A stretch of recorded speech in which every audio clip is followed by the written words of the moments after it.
നമുക്കിപ്പോൾ ഇന്ത്യയിൽ ലഭിക്കുന്ന ഏറ്റവും അഫോർഡബിൾ ആയിട്ടുള്ള ജർമ്മൻ SUV ഏതാണെന്ന് ചോദിച്ചാൽ അതിൻ്റെ ഉത്തരം എൻ്റെ മുന്നിൽ കിടക്കുന്നു എന്ന് എനിക്ക് പറയാൻ പറ്റും. ഇതാണ് Volkswagen Tiguan comfort line 1 litre TSI manual.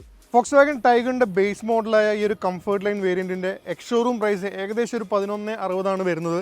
അങ്ങനെ നോക്കിയാൽ on the road price 14 lakh രൂപയുടെ അടുത്ത് വരും. 14 തൊട്ട് മേലെ വരും. പക്ഷേ നിങ്ങളൊന്ന് ആഞ്ഞ് നെഗോഷിയേറ്റ് ചെയ്താൽ ചിലപ്പോൾ കുറച്ച് ഡിസ്കൗണ്ടൊക്കെ Volkswagen നിങ്ങൾക്ക് തന്നെന്ന് വരും. അപ്പോൾ നമുക്കൊരു ആവറേജ് ഒരു 14 ലക്ഷം രൂപ പിടിക്കാം ഇതിൻ്റെ വില.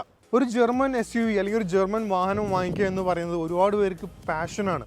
അതിൻ്റെ ഒരു ഡ്രൈവിംഗ് ഡൈനാമിക്സും റൈഡ് ക്വാളിറ്റിയും കംഫർട്ടും ഒക്കെ സത്യം പറഞ്ഞാൽ അൺമാച്ച്ഡ് ആണ്. സോ നിങ്ങൾക്ക് വലിയൊരു ജർമ്മൻ SUV വാങ്ങിക്കാനുള്ള ബഡ്ജറ്റ് ഇല്ലാന്നുണ്ടെങ്കിൽ ഒരുപക്ഷെ നിങ്ങൾ എത്തിപ്പെടാൻ പോകുന്നത് ഈ ഒരു കംഫർട്ട് ലൈൻ വേരിയൻറ്റിലായിരിക്കും.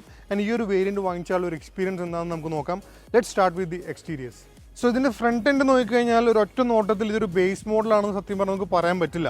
കാരണം ഇപ്പോൾ ഒരു ഇതെല്ലാം മാനുഫാക്ചറേഴ്സും ബേസ് മോഡലിൽ ക്രോമൊക്കെ എടുത്ത് മാറ്റിയിട്ട് ടോപ്പ് എൻഡിൽ മാത്രമാണ് ക്രോമോ കൊടുക്കുന്നത്. ആ ഒരു ട്രെൻഡിനൊക്കെ മാറ്റം വരുത്തിയത് സത്യം പറഞ്ഞാൽ ടൈഗൺ വന്ന സമയത്താണ്.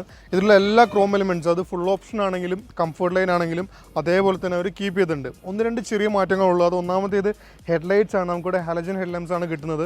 ഒരു ഹാലജൻ ഹെഡ്ലാമ്പ് ഒരു LED അപ്ഗ്രേഡ് ചെയ്യാൻ വലിയ പൈസ ഒന്നും ഇന്നത്തെ കാലത്ത് ആവുന്നില്ല. സോ അത് പോട്ടേന്ന് വെക്കാം. ഹാലജൻ ഹെഡ്ലാമ്പ്സ് ആണ്. DRLs നമുക്ക് ഇവിടെ സ്റ്റാൻഡേർഡ് ആയിട്ട് ഒരെണ്ണം വരുന്നുണ്ട്. താഴെ ഫോഗ് ലാമ്പ്സ് നമുക്ക് മിസ്സിംഗ് ആയിട്ട് കാണുന്നുണ്ട്.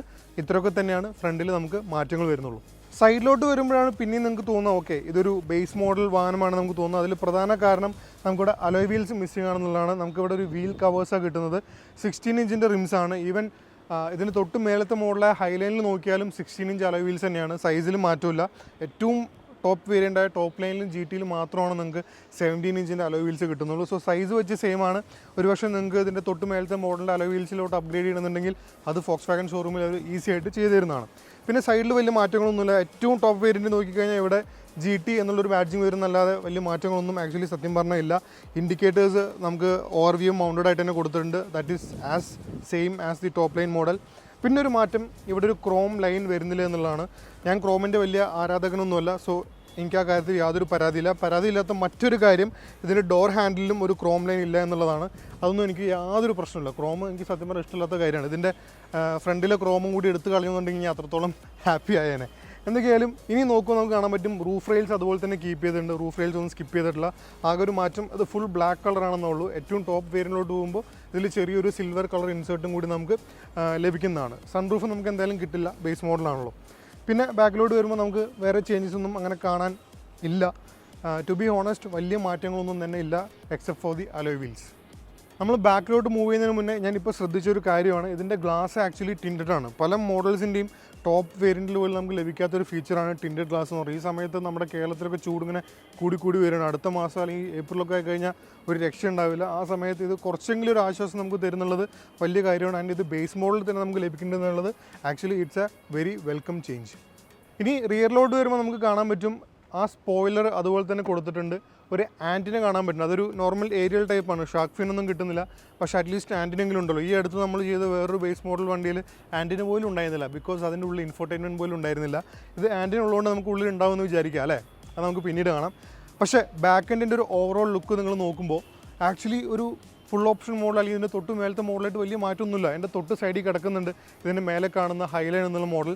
ആ ഒരു മോഡലും ഈ ഒരു മോഡലും തമ്മിൽ നിങ്ങൾ നോക്കുമ്പോൾ എന്താണ് വലിയ ഡിഫറൻസ് തോന്നുന്നത്? എനിക്ക് തോന്നുന്നു ഓക്കെ റിയർ വൈപ്പറില്ല, ഡീഫോക്കറില്ല. അതല്ലാതെ look wise appearance wise it looks exactly the same. And ആ കാര്യത്തിന് Volkswagen നമ്മൾ ഫുൾ മാർക്ക് കൊടുക്കും കേട്ടോ. അങ്ങനെ എല്ലാ കാര്യങ്ങളും അടിപൊളിയാണല്ലോ എന്ന് വിചാരിച്ചിരിക്കുമ്പോഴാണ് നോക്കുമ്പോൾ കണ്ടത് റിയർ ക്യാമറ മിസ്സിംഗ് ആണ്. പിന്നെ ബേസ് മോഡലല്ലേ, റിയർ ക്യാമറ നമുക്ക് പ്രതീക്ഷിക്കാൻ പറ്റില്ല. ഒരു 3000 രൂപ കൊടുത്താൽ ഇപ്പോൾ പുറത്തൊക്കെ റിയർ ക്യാമറ വെച്ച് തരും. നല്ല ഫുൾ HD ക്യാമറ വെച്ച് തരും. ഇനി അതല്ല Volkswagenൻ്റെ തന്നെ ബേസ് മോഡലിൽ തന്നെ 360 ഡിഗ്രി ക്യാമറ ആഡ് ചെയ്യാനുള്ള ഓപ്ഷൻ ഉണ്ടെന്നാണ് എൻ്റെ ഒരു അറിവ്. അത് നിങ്ങൾക്ക് അന്വേഷിച്ചാൽ നിങ്ങൾക്ക് അതും മനസ്സിലാവും. അതിൻ്റെ റേറ്റും വലിയ റേറ്റൊന്നുമല്ല. നിങ്ങൾക്ക് സിമ്പിളായിട്ട് ആഡ് ചെയ്യാൻ പറ്റുന്ന ഫീച്ചറുള്ളൂ. അതൊക്കെ പറഞ്ഞുകൊണ്ട് നമ്മൾ ഇനി പതുക്കെ ബൂട്ട് സ്പേസ് ഒന്ന് നോക്കാം. ബൂട്ട് സ്പേസിൽ എന്തായാലും മാറ്റമൊന്നും ഉണ്ടാവില്ല. ബിക്കോസ് എല്ലാ വണ്ടിയും സെയിം പ്ലാറ്റ്ഫോമാണല്ലോ. പക്ഷേ മിസ്സിംഗ് ആയിട്ടുള്ളൊരു കാര്യം ഇവിടെ പാർസൽ ട്രേ നമുക്ക് കിട്ടുന്നില്ല എന്നുള്ളതാണ്. പിന്നെ ഒരു 60-40 സീറ്റിൻ്റെ സ്പ്ലിറ്റും നമുക്കിവിടെ കിട്ടുന്നില്ല. ബാക്കിയെല്ലാം തന്നെ സെയിം ആണ്. ഈവൻ അഡ്ജസ്റ്റബിൾ ഹെഡ് റെസ്റ്റ് വരെ അത് 3 എണ്ണം നമുക്കിവിടെ കിട്ടുന്നുണ്ട്. ബാക്കി കാര്യങ്ങൾ ഉള്ളിൽ ചെന്നിട്ട് നമുക്ക് സംസാരിക്കാം. ആദ്യം തന്നെ നമുക്ക് ഡോർ പാഡ്സ് നോക്കാം. ഡോർ പാഡ്സ് എല്ലാം തന്നെ ഹാർഡ് പ്ലാസ്റ്റിക് ആണ്. അതിപ്പോൾ ഈവൻ ഫുൾ ഓപ്ഷൻ മോഡൽ നോക്കിയാൽ നമുക്ക് ഈ ഭാഗത്തൊക്കെ ഹാർഡ് പ്ലാസ്റ്റിക്സ് തന്നെ കിട്ടുന്നത്. ഒരു മാറ്റമുള്ളത് ഈ ഒരു പീസ് നമുക്കിതിൻ്റെ മേലത്തെ മോഡൽസിലോട്ട് പോകുമ്പോൾ ഇവിടെ കുറച്ച് സിൽവർ ഫിനിഷൊക്കെ വരും. അപ്പോൾ ആ ഒരു മിക്സ് വരുമ്പോൾ ആക്ച്വലി കാണാൻ കുറച്ചുകൂടി പ്രീമിയമായി തോന്നും. ഇതിൽ കംപ്ലീറ്റ് ബ്ലാക്ക് ആയിട്ട് കൊടുത്തിരിക്കുന്നത്. എന്നാലും നമുക്ക് പരാതിയൊന്നും പറയാനില്ല, എല്ലാ ഫീച്ചേഴ്സും അതുപോലെ തന്നെ നമുക്ക് കിട്ടുന്നുണ്ട്. ഇനി താഴോട്ട് വരുമ്പോൾ ഈ ഒരു ഭാഗം നമ്മുടെ ഹാൻഡ് റെസ്റ്റിൻ്റെ ഭാഗത്ത് ഒരു സോഫ്റ്റ് ടച്ച് മെറ്റീരിയൽ കൊടുത്തിട്ടുണ്ട്. ആക്ച്വലി സോഫ്റ്റ് ടച്ച് അല്ല, അത് ഫാബ്രിക്കാണ്. അതിന് ചെറിയ കുഷനിങ് കൊടുത്തിട്ടുണ്ട്. സോ ആ കാര്യത്തിലൊന്നും സ്കിപ്പ് ചെയ്തിട്ടുള്ള. പൊതുവേ ബാക്കിയുള്ള ബ്രാൻഡ്സിൻ്റെ ഒക്കെ ലോ വേർഷൻസ് അല്ലെങ്കിൽ ബേസ് മോഡലൊക്കെ നോക്കുമ്പോൾ ഡോട്ട് റിംസ് കംപ്ലീറ്റ് ഹാർഡ് പ്ലാസ്റ്റിക് ആയിരിക്കും. ഇത് അറ്റ്ലീസ്റ്റ് നമ്മുടെ ഹാൻഡ് റെസ്റ്റിൻ്റെ ഭാഗമെങ്കിലും സോഫ്റ്റ് ടച്ച് അല്ലെങ്കിൽ ഫാബ്രിക് കുഷനിങ് ഒക്കെ കൊടുത്തുള്ളത് വലിയ കാര്യം തന്നെയാണ്. വിൻഡോസിൽ നമുക്ക് one touch up and down അങ്ങനെയൊന്നും കിട്ടുന്നില്ല. 4 വിൻഡോസ് നമുക്ക് മാനുവലി തന്നെ ഓപ്പറേറ്റ് ചെയ്യണം. മാനുവൽ ഇൻ സെൻസ് കറക്കുമല്ല, ബട്ടൺസ് ഉണ്ട്, പക്ഷേ ബട്ടൺസ് ഞെക്കി പിടിക്കണം. നമ്മൾ പണ്ടത്തെ ഫോക്സ്വാഗനിലൊക്കെ കണ്ടുപോലെ ഒറ്റ ടച്ചിന് 4 വിൻഡോയും താഴേക്ക് പോകുന്ന ഫീച്ചറും കാര്യങ്ങളും നമുക്കിവിടെ കിട്ടുന്നില്ല. പിന്നെ അതുപോലെ തന്നെ മിറർ അഡ്ജസ്റ്റ്മെൻറ്റ് ഉണ്ട്, ഇലക്ട്രിക്കലി അഡ്ജസ്റ്റബിൾ ആണ്, പക്ഷേ ഫോൾഡബിൾ അല്ല. ഇത്രയൊക്കെയാണ് നമുക്ക് മാറ്റങ്ങൾ നോക്കിയിട്ട് കാണാൻ പറ്റുന്നത്. അവർ എൻ്റെ എക്സ്പീരിയൻസ് ചെറുതായിട്ടൊന്ന് അപ്ലിഫ്റ്റ് ചെയ്യാൻ വേണ്ടിയിട്ട് ഇവിടെ ചെറിയൊരു ഗ്രേ അല്ലെങ്കിൽ ബീജ് ഇൻസേർട്ടും കൊടുത്തിട്ടുണ്ട്. അതും വളരെ നന്നായിരിക്കണം. ഇനി നമുക്ക് നോക്കുമ്പോൾ സീറ്റ്സ് ആണ് കാണാൻ പറ്റുന്നത്. Let's check out the seats. Base മോഡലായിട്ട് പോലും നമുക്ക് സീറ്റിൽ ഹൈറ്റ് അഡ്ജസ്റ്റ്മെൻറ്റ് കിട്ടുന്നുണ്ട്. അല്ലെങ്കിൽ ജർമ്മൻ ബ്രാൻഡ്സൊക്കെ കുറച്ച് ഡ്രൈവർ ഓറിയൻറ്റഡ് ആണ്. ഡ്രൈവറിന് ആവശ്യമുള്ള എല്ലാ ഫീച്ചേഴ്സും കൊടുക്കാറുണ്ട്. ഇതിൽ ടിൽറ്റ് ആൻഡ് ടെലിസ്കോപ്പിക് സ്റ്റിയറിംഗ് ഉണ്ടെന്നാണ് എൻ്റെ വിശ്വാസം. നമുക്ക് കയറി ഇരിക്കുമ്പോൾ നോക്കാം. സീറ്റ്സ് മൊത്തം ഫാബ്രിക്കാണ് വരുന്നത്, പക്ഷേ എന്നാലും വളരെ ബേസിക് എന്ന് പറയാൻ പറ്റില്ല. നല്ല സ്റ്റിച്ചിങ് ഒക്കെ കൊടുത്തിട്ടുണ്ട്. പൈപ്പിംഗ് കൂടി ഉണ്ടായിരുന്നു അടിപൊളിയാണ്, പക്ഷേ ബേസ് മോഡലല്ല, നമുക്ക് ഇതിൽ കൂടുതൽ എക്സ്പെക്ട് ചെയ്യാൻ പറ്റില്ല. അതിൽ ഫാബ്രിക്കിൽ ചെറിയ പാറ്റേണൊക്കെ കൊടുത്തിട്ടുണ്ട്. കണ്ട മോശം നമുക്ക് പറയില്ല. സീറ്റിൻ്റെ ഞാൻ പറഞ്ഞല്ലോ 6 വേ അഡ്ജസ്റ്റബിൾ ആണ്, മാനുവലി സ്ലൈഡ് ഉണ്ട്, ഹൈറ്റ് അഡ്ജസ്റ്റ്മെൻ്റ് ഉണ്ട്, റിക്ലൈനും ഉണ്ട്. ഇത്രയൊക്കെയാണ് നമുക്ക് നോക്കുമ്പോൾ മനസ്സിലാവുന്നതിന്. ബാക്കി ഉള്ളിൽ കയറി നോക്കാം. ഏതൊരു ഡ്രൈവിംഗ് എന്തൂസിയാസ്റ്റിനും ഫസ്റ്റ് കാറിൽ കയറിയിരുന്നാൽ അവരുടെ കാലിൻ്റെയും കൈയിൻ്റെയും വലുപ്പത്തിനനുസരിച്ചിട്ട് എല്ലാ കാര്യങ്ങളും അഡ്ജസ്റ്റ് ചെയ്യുകയാണ് ചെയ്യുക. ഞാനും അതാണ് പൊതുവെ എല്ലാ കാറിൽ കയറിയിരിക്കുമ്പോൾ ചെയ്യാറ്. അപ്പോൾ എനിക്കിവിടെ സീറ്റ് ഹൈറ്റ് അഡ്ജസ്റ്റ്മെൻ്റ് ഉണ്ട്. ഞാൻ പൊതുവെ കുറച്ച് താന്ന് ഇരിക്കാൻ താല്പര്യപ്പെടുന്ന ആളാണ്. സോ അത് ഓക്കെ. ഇനി സ്റ്റിയറിംഗ് ആണ്. നമുക്ക് ടിൽറ്റ് ആൻഡ് ടെലിസ്കോപ്പിക് അഡ്ജസ്റ്റ്മെൻ്റ് ഉണ്ട്. വാവ്!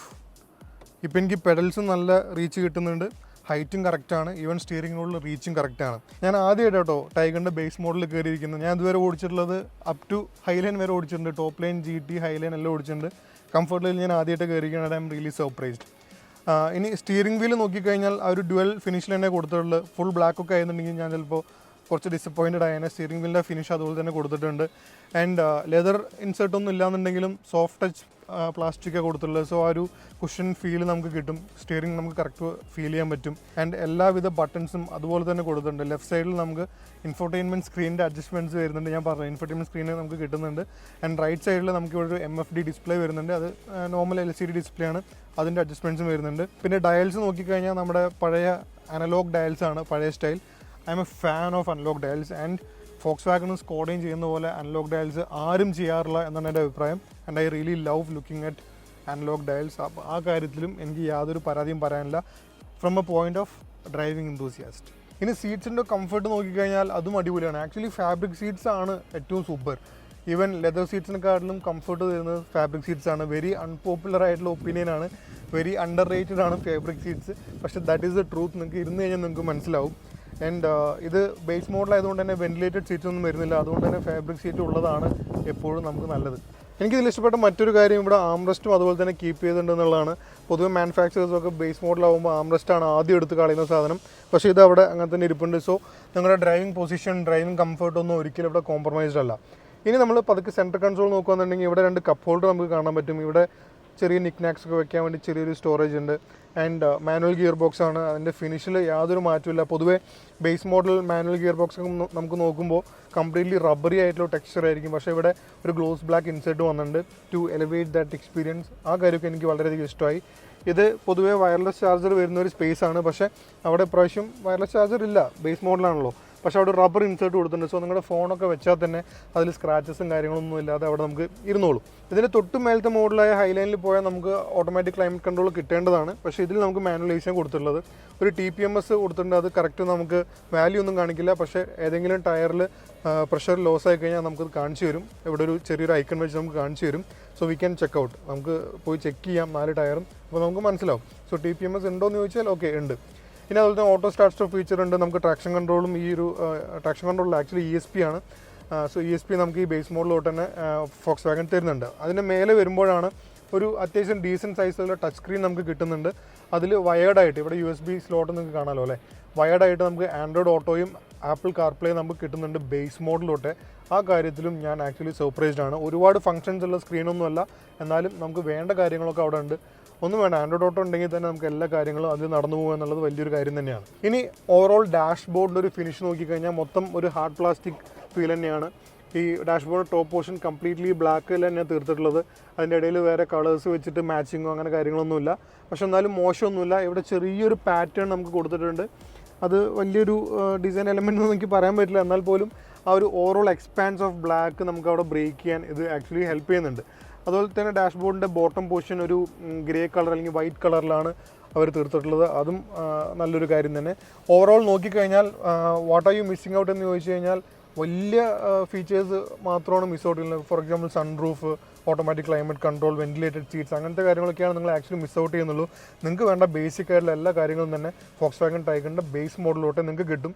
പിന്നെ ഈ അടുത്ത് നമ്മൾ റിവ്യൂ ചെയ്ത ഒരു ക്രെറ്റ ബേസ് മോഡൽ നമ്മൾ നോക്കിയപ്പോൾ ക്യാബിൻ ലൈറ്റ്സ് വരെ ബേസ് മോഡൽ സ്കിപ്പ് ചെയ്തിട്ടുണ്ടായിരുന്നു. ഇവിടെ ക്യാബിൻ ലൈറ്റ്സ് ഒക്കെ അതുപോലെ തന്നെ കൊടുത്തിട്ടുണ്ട് കേട്ടോ. ഈ ഒരു പോർഷൻ കംപ്ലീറ്റ്ലി ബ്ലാങ്ക് ആണ്. പക്ഷേ ഫോക്സ്വാഗൺ എപ്പോഴും ക്രോസ് കോമ്പാറ്റബിൾ ആണ്. അതായത് ടോപ്പ് ആൻഡ് വേരിയന്റിലൊക്കെ കിട്ടുന്ന പാനൽസും ഇൻസേർട്സും ഒക്കെ നിങ്ങൾക്ക് സിമ്പിളായിട്ട് മാറ്റി ഇവിടെ ഫിക്സ് ചെയ്യാവുന്നേ ഉള്ളൂ. സോ അങ്ങനത്തെ കാര്യങ്ങളിൽ ഫോക്സ്വാഗൺ ഒരു പടി മുന്നിലാണ് ബാക്കിയുള്ള മോഡൽസിന് വെച്ച് നോക്കുമ്പോൾ. ചെറിയൊരു പരാതി എനിക്ക് പറയാനുള്ളത് ഇതിന്റെ റൂഫ് ലൈനറിനെ പറ്റിയിട്ടാണ്. അതിന്റെ ക്വാളിറ്റിയിലൊന്നും കുഴപ്പമില്ല, പക്ഷേ ഉപയോഗിച്ചിരിക്കുന്ന മെറ്റീരിയൽ കുറച്ച് ചീപ്പായിട്ടുള്ള മെറ്റീരിയലാണ്. ഇത് പെട്ടെന്ന് ചളി പിടിക്കാൻ ചാൻസ് ഉണ്ട്. Compared to full option model അതിൽ ക്വിൽറ്റഡ് ആയിട്ടാണ് വരുന്നത്. ഇതിന്റെ നോർമൽ റൂഫ് ലൈനറാണ് നമുക്ക് വരുന്നത്. ആ ഒരു കാര്യത്തിലും കൂടി കുറച്ച് മെച്ചപ്പെടുത്താമായിരുന്നു ഫോക്സ്വാഗൺ. എന്തായാലും ഇത്രയും ചെയ്തില്ലേ, അതും കൂടി ടോപ്പ് മോഡലിന് കൊടുക്കായിരുന്നു. ഇനി നമുക്ക് ബാക്ക് സീറ്റ് നോക്കാം. ബാക്ക് സീറ്റിൽ കയറിയിരിക്കുമ്പോൾ സ്പേസിലും കാര്യങ്ങളിലും എന്തായാലും മാറ്റില്ല. പക്ഷേ ടൈഗറിൻ്റെ back seat is one of the most comfortable back seats. അതായത് ഈ ഒരു സെഗ്മെൻറ്റിലെ SUVs, കോമ്പാക്ട് SUVs നോക്കിക്കഴിഞ്ഞാൽ ടൈഗൺ കുഷാക്കിൽ വരുന്ന ബാക്ക് സീറ്റ് വളരെ കംഫർട്ടബിൾ ആണ്. ഇത് ഞാൻ പറഞ്ഞ നിങ്ങൾ വിശ്വസിച്ചില്ലാന്നുണ്ടെങ്കിൽ നിങ്ങളൊന്ന് ഇരുന്ന് റൈഡ് ചെയ്ത് നോക്കൂ, ഒരു ഡ്രൈവിന് പോയി നോക്കൂ. അപ്പോൾ നിങ്ങൾക്ക് മനസ്സിലാവും ഞാൻ പറഞ്ഞതിൻ്റെ കാര്യം എന്താണെന്നുള്ളത്. അതിൻ്റെ പ്രധാന കാരണം ഇതിൻ്റെ സസ്പെൻഷൻ്റെ ട്യൂണിംഗ് ആണ്. പിന്നെ സീറ്റിൻ്റെ ഒരു ഓവറോൾ ഒരു ഗ്രിപ്പും ഒരു കംഫർട്ടും അതുപോലെ തന്നെ നമുക്ക് ലഭിക്കുന്ന സ്പേസും കാര്യങ്ങളൊക്കെയാണ്. പിന്നെ സ്റ്റോറേജ് സ്പേസസ് നോക്കിക്കഴിഞ്ഞാൽ നമുക്ക് ഇവിടെ ഒരു 2-3 ബോട്ടിലൊക്കെ വെക്കാൻ പാകത്തിനുള്ള സ്ഥലമുണ്ട്. ഇവിടെ ഹാൻഡ് കൈ റെസ്റ്റ് ചെയ്യുന്ന സ്ഥലം വീണ്ടും ഫാബ്രിക്കിൽ ഒരു ചെറിയ കുഷനൊക്കെ ഇട്ടിട്ടാണ് കൊടുത്തിട്ടുള്ളത്. ഇവിടെ സീറ്റിൻ്റെ ബാക്കിലായിട്ട് ഫുൾ ഓപ്ഷനിൽ നമുക്ക് ചെറിയ സ്റ്റോറേജ് കിട്ടാറുണ്ട്. ഇവിടെ അതൊന്നും കൊടുത്തിട്ടില്ല, ബേസ് മോഡലാണല്ലോ. പക്ഷേ നമ്മുടെ റിയർ AC വെൻസ് അതുപോലെ തന്നെ കീപ്പ് ചെയ്തിട്ടുണ്ട്. ഒരു പരാതി ഉള്ളത് ബാക്കിലെ ഒക്യുപ്പൻസിന് ഫോണോ അങ്ങനെ കാര്യങ്ങളോ ചാർജ് ചെയ്യാനുള്ള സംവിധാനം ഒന്നും ഇല്ല എന്നുള്ളതാണ്. ഈ ഭാഗത്തായിട്ട് ഇതിൻ്റെ മേലത്തെ മോഡലോട്ട് നമുക്ക് USB സ്ലോട്ട്സ് വരുന്നുണ്ട്. അത് ഇവിടെ ബ്ലാങ്ക് ആയിട്ട് കൊടുത്തത് നമുക്ക് കാണാൻ പറ്റും. പക്ഷേ മറ്റൊരു കാര്യം, നിങ്ങൾക്ക് ചെറിയ കുട്ടികളൊക്കെ ഉണ്ടെന്നുണ്ടെങ്കിൽ ഐസോഫിക്സ് മൗണ്ട്സ് നമുക്ക് ബേസ് മോഡലോട്ടേ കിട്ടുന്നുണ്ട്. സോ നിങ്ങൾക്കൊരു ചൈൽഡ് സീറ്റൊക്കെ ഫിക്സ് ചെയ്യണമെന്നുണ്ടെങ്കിൽ ബേസ് മോഡൽ വാങ്ങിച്ചാൽ നിങ്ങൾക്ക് സിമ്പിളായിട്ട് ചെയ്യാവുന്നേ ഉള്ളൂ. ഇതൊക്കെയാണ് ബാക്കിലെ ഒരു എക്സ്പീരിയൻസ് പറയാനുള്ളത്. Overall I am happy with the back seat. ഒരു ആംബ്രസ്റ്റും കൂടി ഉണ്ടായിരിക്കും സൂപ്പറായനെ. ക്യാബിൻ ലൈറ്റ്സും അതേപോലെ തന്നെ നമുക്ക് ഇവിടെ കൊടുത്തിട്ടുണ്ട്.